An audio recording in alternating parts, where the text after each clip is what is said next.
Well, what's happening, everybody? I hope you got your dancing shoes ready because the Syracuse University men's basketball team is heading for Dayton, Ohio. And they got a date with Arizona State in the Everybody Together NCAA Tournament. The Orange are in. And we are here to discuss it with you on the syracuse.com Orange Basketball Facebook page. They're in, baby. And not only is Syracuse in, they were quite literally, as we just found out on the CBS selection show, the last team in the field. When Davidson won earlier today in the Atlantic 10 tournament over Rhode Island, a lot of Syracuse fans were probably nervous that they didn't get in. As a matter of fact, that game knocked Notre Dame out of the tournament and got Syracuse in. So Syracuse is the 68th team out of 68 teams. They're going to Dayton, Ohio. They are going to the NCAA tournament. The first four, Wednesday night at 9:10 p.m. Syracuse will take on Arizona State, now coached by Bobby Hurley, the former Duke guard, and did a great job coaching at Buffalo recently. By the way, speaking of Hoops fans around here, all good news for Hoops fans in kind of Syracuse, Central New York, Western New York, because we knew Buffalo would get in, certainly, but they got the automatic bid out of the MAC, and a lot of nervous St. Bonaventure fans, after what happened to them a couple of years ago, they got in as well, a team that Syracuse beat in Buffalo and lost to in St. Bonaventure at the Carrier Dome. So, what do you guys think? Were you nervous all day? Did you think they were in? Did you think they were out?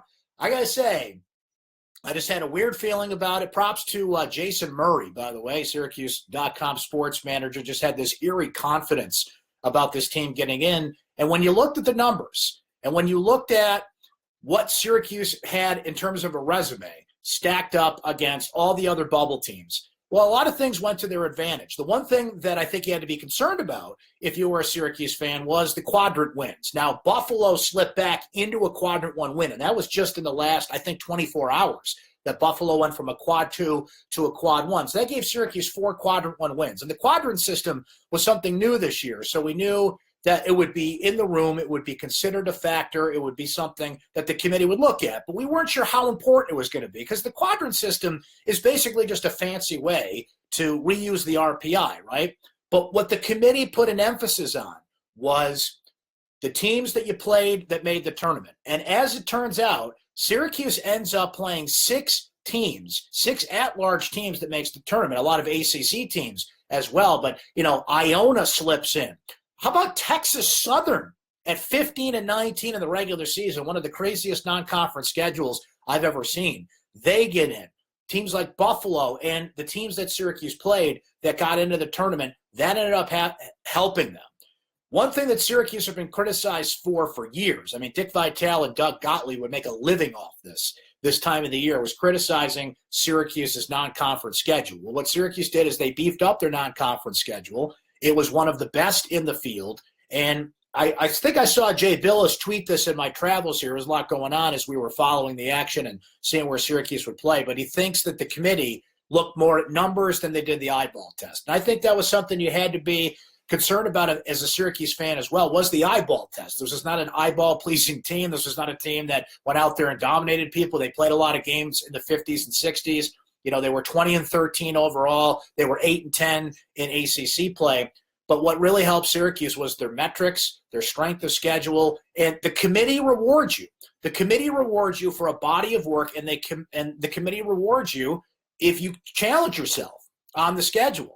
So the 4 quad one wins ended up helping. The strength of schedule was big. Syracuse just looked good on paper. And the more I looked at it and the more I absorbed it and just tried to take all emotion out of it, you say, look, there's not a lot of teams that have this resume that get left out of the tournament, and a loss they did not. It came right down to it because Syracuse was literally the last team in. All the experts had Syracuse out except for a couple. Let's give props where they're due, and if you guys know of some others, give them a shout out here.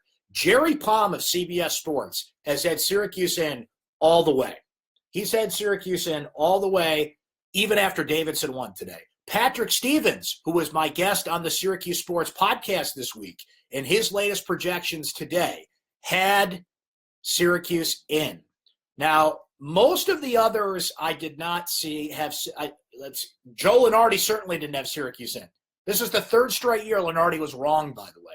In 2016, he had Syracuse out, and they made the Final Four. Last year, he had Syracuse in, and they were out. This year, not only did Lunardi have Syracuse out, they were like the seventh team on his list that didn't make it. I think he was way off on Syracuse this year. So Lunardi missed it. The last I checked, the bracket matrix, Syracuse was right there on the cut line, but was one of the first four out. Most of the major experts, air quotes, experts, the bracketologists, had him out.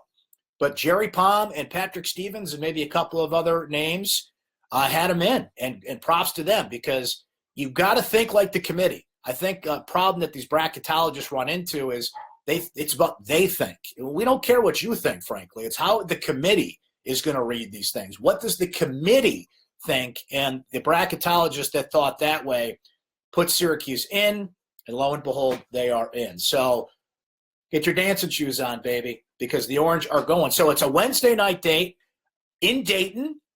Just in case you're wondering, if you're here in central New York, it's about an 8-hour drive. But certainly fans that are in the Midwest in that area, excited about that. So if you didn't see, if Syracuse beats Arizona State on Wednesday night, they then go to Detroit. So not a far trip from there. And they will play Friday night against TCU, who is now coached by Jamie Dixon, the former Pittsburgh coach. But Arizona State is up first. And when you look at Arizona State, Jim Boeheim was just saying at his press conference, by the way, this advantage of being a hoops junkie. He's seen Arizona State play about 10 times this year. At one point, Arizona State was a top 5 team in the country. They're now coached by Bobby Hurley, the former Duke guard, who we mentioned, coached at Buffalo. They kind of limp into the tournament. A lot of people didn't have Arizona State in today, and I think one of the reasons is now your last 10 games doesn't matter anymore, according to the committee. But just looking at it here, Arizona State comes into the tournament having lost to number 17 Arizona, lost to Oregon State. They beat Cal pretty convincingly, 84-53 on March 1st. On March 3rd, they lost by 1 point to Stanford. And then on March 7th in the Pac-12 tournament, they lost to Colorado, 97-85. So Arizona State finished 20-11, and like Syracuse, had an 8-10 record in conference play. The one thing about Arizona State, and I've seen them a little bit throughout the season, I haven't seen a lot of Arizona State, I'm not going to lie to you, but from what I have seen, and when you look at the numbers, this team can flat out score. Go up and down the schedule, they can score. So this is going to turn into one of those games where Syracuse is going to want to probably, stall, run their offense, use the shot clock, use the zone defense to their advantage. I'm sure Bobby Hurley's already on the phone with Mike Krzyzewski, getting some tips on that 2-3 zone, not only because, he faced Syracuse. Mike Krzyzewski's been using the 2-3 zone a lot to help Duke get better. So Arizona State, they can score. Syracuse is going to look to play their game. Syracuse hasn't played since Wednesday night, so they're going to go in pretty healthy. And, we've seen the depth issues this team has had, so they'll have to win 2 and 3 days to advance. And what do you guys think of the play-in game, right? Because there was a time and a place when I think Syracuse fans, and I will be the first to admit, I'm somebody that never really considered the first four the tournament. It's kind of this gimmicky thing that they do. But listen, and I tweeted this earlier today, and I felt this way on Friday and mentioned it. I think we discussed it in our last chat here when Syracuse lost to North Carolina. I'm not a big fan of the whole play-in game concept. I'm not going to lie, because I just think it's kooky. It's just we've played 33 games. We've played 4 months of basketball. You should know who's in or who's out. That being said, it's there. It exists. It's a thing. And if you look at it objectively, Syracuse is the perfect candidate to play one more game to prove they belong in the tournament. Okay, we're not quite sure. You've got a great strength of schedule. You've got these quadrant 1 wins. 15 or 20 wins were against quad 3 and quad 4 teams. You don't have that huge impact win. Syracuse's best win is Clemson, but they challenged themselves enough on the non-conference, went on the road enough, had 2 significant road wins at Louisville and at Miami. So if there is a play-in game, which there is, Syracuse is the perfect candidate for it, and they got put there, which I think is fair. I think the committee nailed it here. I think there's a lot of, let's say, fans of teams that didn't get in out there, like Notre Dame, that will disagree with this. Somebody always gets left out. That's just the way it is, and we'll be hearing about the experts screaming about that here for the next few days as we ponder the brackets and look ahead here. But listen, the play-in game is for a team like Syracuse. and they're going to get their opportunity now. They're in. That's all they could ask for. Just punch their card, get them in. So they're going to have to play Arizona State, and then if they win that game, play TCU. And Jamie Dixon is doing a lot of the same things at TCU that he did at Pittsburgh. So a little reunion could be in tap there, and that game would be in Detroit. All right, let's see what you guys are saying. Certainly you guys are happy that they got in. How surprised were you that they got in? You know, you always have, as a fan, I'm sure you were hoping and wait. By the way, while we're on the subject here, boy, did they botch the selection show this year. What are they doing? You know, I don't understand. You got a format that works. Just tune in, unveil the brackets, you know, and as agonizing as it could be to just wait for your team to come up on the bracket, the way they did, you know, all the automatic bids in alphabetical order, then they go to the at-large bid. So at least we knew in the first 13 minutes of the show whether Syracuse was in or out. Then you got to wait a little longer for the bracket to come out, but the sound wasn't working. It looked like they were on a spaceship. I mean, it's just – I don't get why, you know, you have a formula that works. So it's like you've got this great restaurant and your restaurant's packed every night because of something you do really well. I don't want to shout out any local businesses, but think of a great place you go that you know serves, you know, great hot dogs or great ice cream or great Italian food. And that's why people go, right? And then you have a great Italian restaurant, then you walk in there one day and they're serving Chinese. It's like, no, do what works, right? Do what works. The selection show just, But once you saw that Syracuse graphic pop up, I'm sure you forgot about that. Let's see. Jason saying, trying to be honest, all the Kool-Aid drinkers think this is some great accomplishment. Look, they got in, and I think that's all Syracuse fans care about at this point. The record will show they made the NCAA tournament. The record also shows they've been on the bubble for 3 straight years. I think the pressure that's going to be on next year's team doesn't change, because, you know, you're bringing in a top-rated recruiting class, and this is not the standard that Syracuse fans are used to, sitting on the bubble for 3 straight years, technically 4, but in 2015 they couldn't go to the tournament anyway. They had a self-imposed ban. So I don't think that changes that, Jason, but the record's going to show they went to the NCAA tournament. So that is now, I believe, 33 out of 42 years Jim Boeheim's taken the team to the NCAA tournament. 37 out of 42 years, he's won at least 20 games. Mike says Jamie Dixon licking his chops. Yeah, he knows Syracuse, certainly with those Pittsburgh teams. Pittsburgh, of course, just fired Kevin Stallings a few days ago. Kevin Stallings took over that program, and Pittsburgh, I mean, you know, Pittsburgh was always one of the most disappointing teams under Jamie Dixon in the tournament. They had a lot of Final Four capable teams that never got there, but he certainly knows how to coach against Syracuse. I didn't see a lot of TCU play this year. If you guys have seen TCU, then jump on in there and tell me what you think about the Horned Frogs. I got to admit, I didn't watch a lot of TCU this year, so we'll be doing some scouting on them and Arizona State. Michael says this is just gravy for next year. Tyus is not going anywhere as long as Frank Howard doesn't pull his usual 7-2 turnover to assist ratio against good teams like North Carolina or Virginia. Syracuse is going to be a team that could, I think, cut off there a little bit, but could be a true team to win. Amber saying it's a great accompaniment. I think you meant accomplishment there. Darn autocorrect, right? Happy for a team with no bench. And that's the thing. This team doesn't have a bench. And this team, look, say what you want about this team this year, no matter what their fate was. And whatever their fate was today, they earned it one way or the other. But this is a team that played its guts out, that lost Torian Thompson before we even started the semester, okay? Lost Geno Thorpe around the way, who just – I wonder what Geno Thorpe's thinking right now, by the way. He'd be going to the NCAA tournament, but, you know, things happen, personal issues, whatever the case may be. Lost Howard Washington Jr. to injury. Barama and Pascal playing injured all year long. More serious for Barama than Pascal, but Pascal had his own injury issues. Frank Howard, Tyus Battle, O'Shea Brissett led the country, top 5 in both the ACC and the country in minutes played. And when you played Syracuse, you knew you were going to get a team that was going to play its butt off. And you know, you can't attaboy a team too much for that, but you couldn't help but notice how hard this team plays. And, you know, I think – so I saw somebody mention this in the comments, and I wanted to answer your question. I think this is clearly one of Jim Boeheim's best coaching jobs because, you know, to take a team that was just – you're scrapping together, being held together by super glue at this point, and even get in the tournament, that's all you can ask for. To get in the tournament, and they're there. And look, Syracuse, this is not a Final Four team like 2 years ago, but Syracuse barely got in 2 years ago and made a Final Four run. It's all about matchups. It's all about just getting in. It's hard for a play-in team to make a pretty deep run, but the record will show that they are in. Antonio saying TCU has been up and down all year, but have been able to close out the close games. Let's see. Dom saying, who do you think is going pro? I don't think Tyus or O'Shea is going to go, Dom, and I hate to speak for those guys because now they're in the tournament, and what helps your profile is in the tournament. Think of Malachi Richardson.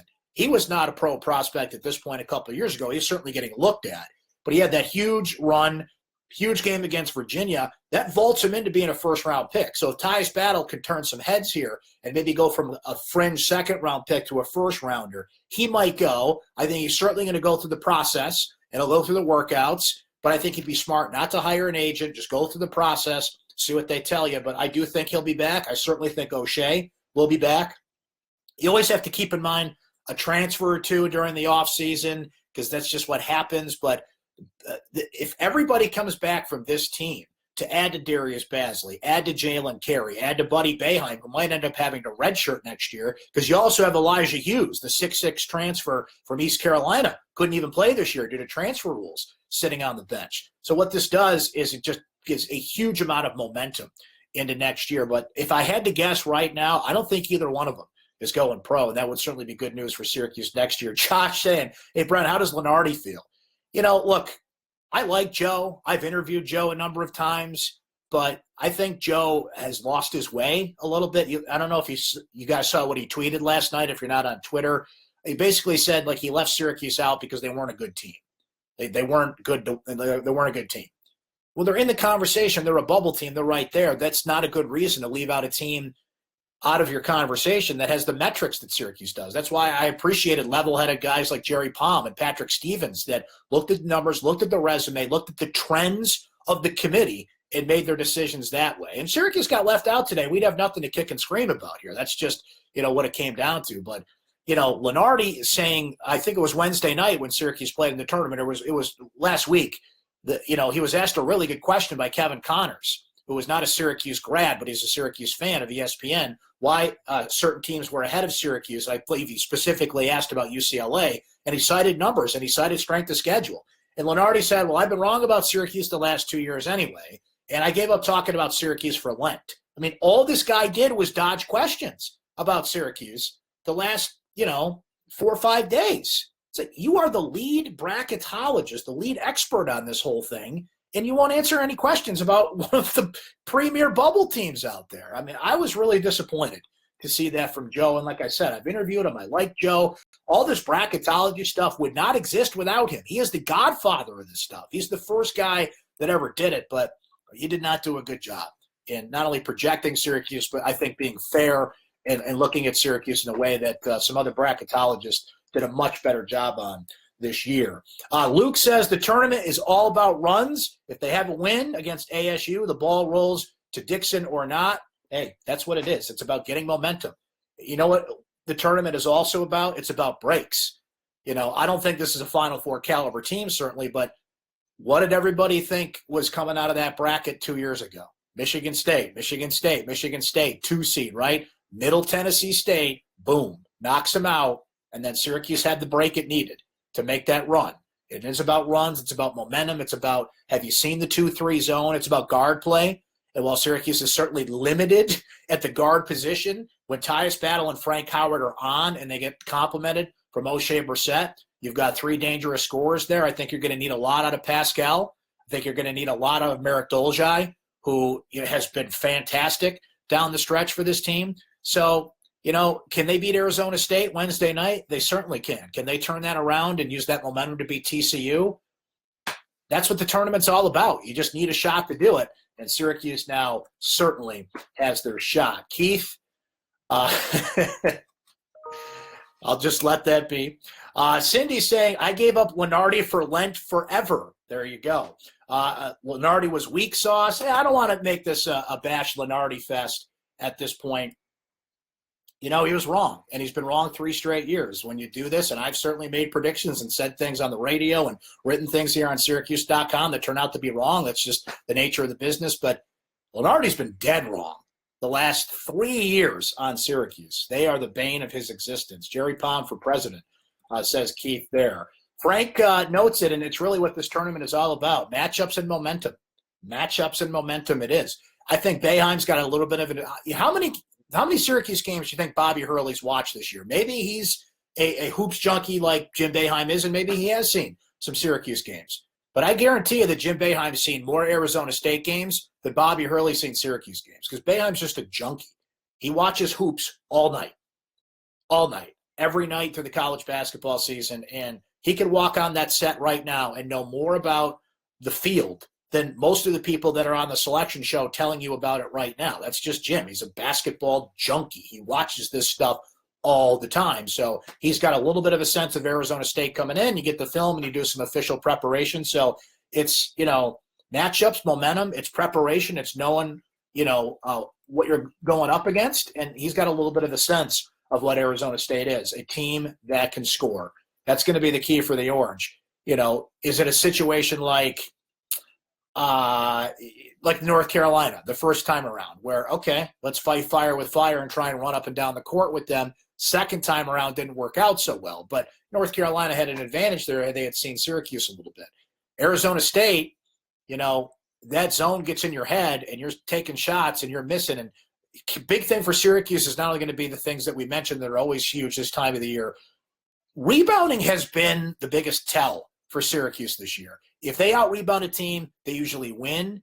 And rebounding is important for momentum and stalling big-time offenses like they've seen through this year. That's a big reason why they were able to stay in the first North Carolina game, because they cut back one of the biggest rebounding margins in the country that the Tar Heels had. So rebounding is going to be big. And, they just continue to hang in these games and compete and fight and scratch and claw, despite the fact there's only 6 guys on that team. I'll take a look at Arizona State while we're yakking about it here. I'm not sure how deep they go, but I certainly can look that up while we're discussing it here. So just looking at the Arizona State stats, Tra Holder averages 18 points per game, and they've got Shannon Evans, the second, who's averaging 16 points per game. But just looking at the guys that play significant minutes on this team, they go about 9 deep. You've got Holder plays 35 minutes, Evans plays 34 minutes, Cody Justice 32, Romello White plays 24 minutes a game, Daquan Lake 17 minutes per game. Mickey Mitchell's a big bench player for them, although it looks like he's been out a little bit here, but he was averaging 22 minutes per game. They go, let's see, about 8 deep. Looks like they're going about 8 deep right now, so not that much deeper than Syracuse at that point, but we'll learn more about Arizona State as we go here. Michael Antonio just wants to say hallelujah, and I got to say, Mike, I think you were one of the people in our chat Wednesday night that were saying keep the faith. This team is going to be in on Wednesday, and when we were chatting here Wednesday after the North Carolina game, it just felt like they needed that game to be assured of being in the tournament. It by no means eliminated them, but if Syracuse had beat North Carolina on Wednesday night, we wouldn't even be sweating today. We would just be waiting for that graphic to flip over to show Syracuse in instead of waiting to see if they were in. That's what that North Carolina game was. But you got to let the things play out. Bid stealers and teams that play in their conference tournaments, you just got to let the process play. But if you guys didn't see, just to circle back on this, they were literally the last team in. 68 out of 68. When Davidson won today, stealing a bid, that did not knock out Syracuse. It knocked out, it appears, Notre Dame was that last team that did not get in. Marv saying that Arizona State has faced Washington and Hopkins. Yeah, maybe a little help from Mike Hopkins there. That would have been the one saving grace had Syracuse played in the NIT. If you're smart and you are making out the NIT bracket, don't you have Syracuse playing Washington? If you can do that, if the seeds work out, or maybe not initially right away, but a potential for those two to match up. But we don't have to worry about that because Syracuse made it in. You did, Michael Antonio. You said it. You said they were in. Props where they're due, man. Give you a fist pound right there, baby. You got it. Let's see. Kevin says there is no team out there with a bigger heart. A lot of teams have heart out there, but I would, if there was, there's BPI and RPI and all these, if there was a heart ranking, right? I would have to put Syracuse in there, right? Rob saying our old friend Jamie Dixon looms. That's right. And we brought it up earlier. Jamie Dixon knows how to coach against 2-3 zone. Jamie Dixon's one of the best coaches in the country that knows how to go against the 2-3 zone. So if Syracuse does get by Arizona State on Wednesday night, you're getting TCU and you're getting a coach that is not going to be worried about the 2-3 zone, even on a short turnaround. So that's kind of the yin and the yang of the tournament as well. Allison just going emoji crazy there. I love it. Josh saying, hey, Brent, what do you think about the Syracuse-Carolina game? I know we got murdered in that game, but were you impressed with Carolina's defense? They looked unbelievable, or maybe it was because Syracuse was just tired, but they played some shutdown defense. North Carolina, Josh, played untypical shutdown defense. Syracuse had 5 shot clock violations in that game. They were a much better defensive team than certainly the first time around. What they did is they just packed the middle, and they dared Tyus Battle and Frank Howard and O'Shea Brissett and anybody to drive in there. And Carolina's, other than Luke May, they're not a very big team. It's 4 guards and Luke May. They just packed in the middle, and Syracuse just couldn't get in, like Clark Griswold couldn't get left in European vacation. Look, kids, Big Ben, Parliament, right? Syracuse couldn't get in the paint. So you're taking shots, and next thing you know, and Carolina's a team that they burn you every possession. If you give them the ball back, they're going to run up and score. So it was definitely more typical than usual good Carolina defense in that game. That was not a team that's really known for its defense throughout the year. Tiffany saying, told you guys. Was Tiffany on the record saying they were in? Everybody, of course, said they were in, right? It's like, all these Buffalo Bills fans that say, they were at the greatest comeback in NFL history in 1993. I was there. Of course I was there, right? Everybody said they were in. I don't know what you're talking about. I love it. Hey, good to see Mike Koshan in the chat here. Cuse and the emojis going. Mike saying they beat Xavier earlier and Kansas. All right, good to know there. Josh saying Buffalo win was the win that had to put us in. It might have been because it gave Syracuse that 4th quadrant 1 win that they needed. And this goes to show you, here's where I'll give the committee credit. It truly is a body of work because they played Buffalo in non-conference play, what was that, November or December? I couldn't remember the date of that game exactly. But this goes to show you the importance of scheduling and the importance of, if you're going to go, now you're going to have a few games that are going to have high RPIs. You've got traditional games against Colgate and Cornell, right? And you don't want to not put them on the schedule, but their RPIs are awful. But you got to be careful about who you schedule. You got to challenge yourself. That's why Syracuse played Kansas. That's why Syracuse loves being in the Big Ten ACC Challenge, because you're going to get a quality opponent, though Maryland slipped into a quad 3 thing, but you can't control that. You got to try and schedule teams that you know are going to be quality. When you schedule a Georgetown, you schedule a St. John's, you schedule, they didn't play Villanova this year, but they played Villanova those past, Big East games. Connecticut's been on the schedule every year. You got to hope that those teams and their RPIs don't plummet. Syracuse's approach to the strength of schedule in non-conference has dramatically changed, especially since 2007, because that's the reason they got left out in 2007. They won 10 Big East games, but their non-conference schedule was awful. So since then, Syracuse has made a real effort to do that. And he can give props to for that, by the way, Kip Wellman. You guys know who Kip Wellman is? He's the guy that sits next to Boeheim every game. Look for the guy, the young man. I say young man. He's like 40 years old. But, look for Kip Wellman, who sits next to Boeheim. He is the director of basketball operations. He is one of the key guys making the schedule. So props to Kip Wellman, because you need a great strength of schedule to be in this conversation if you have a down year. That's what happened to Syracuse, and lo and behold, they are in. They are in. We don't want to open that up right now. Okay, let's see. A few more comments from you guys, and I'll let you go. When do you fill out your bracket, by the way? I hope Jason Murray is not watching this, because he's going to make me fill out my bracket like tomorrow, and we're going to have to put it up on syracuse.com later this week. I like to wait to the last minute. Now, I'm going to have to do it a little earlier this year because Syracuse plays on Wednesday night, right? But you can always fill in who you think is going to win, Syracuse or Arizona State, to face TCU on Friday. I am a wait to the last minute guy. I have literally sat there and waited till 11:59 on Thursday to fill in the last thing and hand in the bracket. I just love to sit back through the week and absorb. Just listen and read and watch. And, there's all these matchups in these teams. I watch a lot of college basketball. There are teams, I haven't seen Lipscomb play. Have you? Nobody has. They've never made the tournament, right? So I love to just absorb and then look at the bracket and say, okay, here we go. And everybody's got a strategy about the bracket, and it's always like Jane from accounting that wins anyway because she likes the mascots or something. Like, we think about this way too much. Maybe I'm going to take the opposite approach this year. I'm going to fill out a bracket like now when I get off this thing, and that's going to be my bracket, and that's it. Because the other approach, it's worked for me in the past sometimes. I've won a few office pools back in the day, but I like to wait. I don't know about you guys. Here's the other thing, and I know they talk about this a lot on Mike and Mike, which no longer exists, of course. It's Golick and Wingo.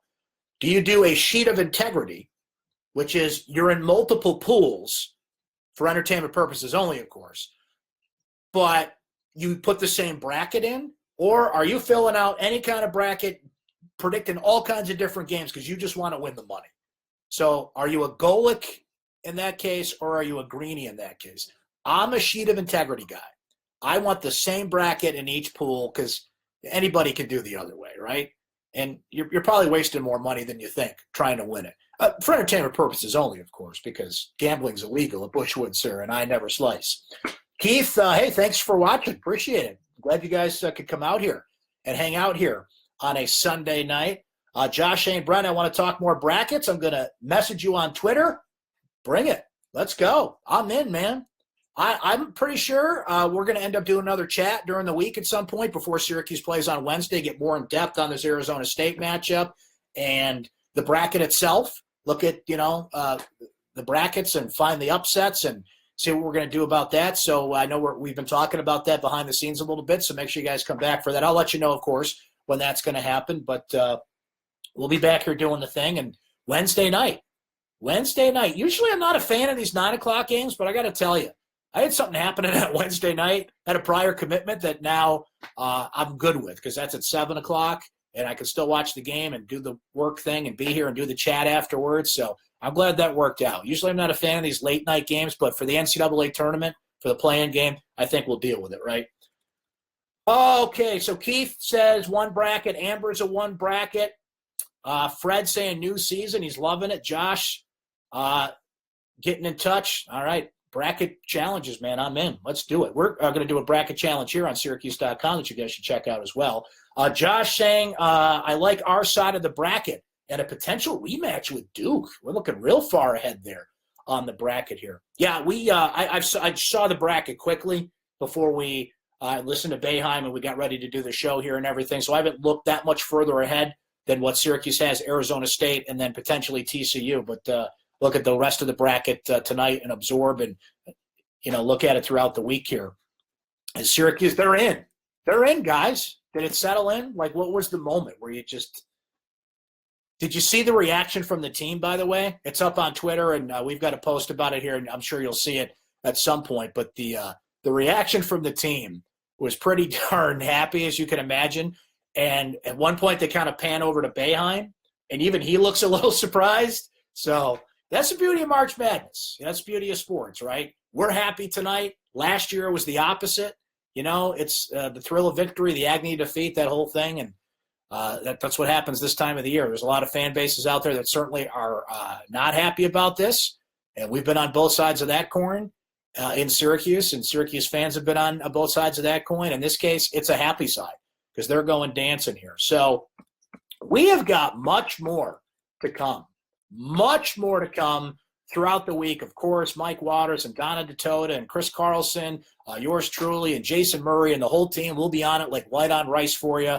We'll do another chat at some point before Syracuse plays Wednesday night. We'll have all the coverage for you coming up leading into Dayton, Ohio. We got a date. You mind if we dance with your dates in Dayton? Syracuse and Arizona State, Wednesday night, 9:10. And I don't know what channel that's on yet. I hope it's on True TV because they've got all those funky promos for those shows on True TV, like lizard towing and all that stuff. I never watch True TV unless it's this time of the year and they show all those crazy promos for those shows. I think that's usually where the first four is on True TV. So we'll get all the information for you, all the breakdown. We'll get ready to talk about this Arizona State team, what kind of matchup it's going to be. They're in. They're in, Syracuse fans. Enjoy it. Enjoy it. And we will be back here at some point during the week. We'll be back here on Wednesday night after the game. whether Syracuse is going to keep on dancing to Detroit or if Arizona State ends their season one way or the other. The Orange got into the tournament. So enjoy the rest of your Sunday night. Study those brackets, and we'll be back throughout the week here. I know we'll be back Wednesday night after the game, but we'll do another chat at some point here during the week to get you ready for that matchup. So thanks for hanging out with us here on Facebook Live, and be reading all week on syracuse.com. Enjoy it, Syracuse. Get those dancing shoes on. We'll talk to you soon.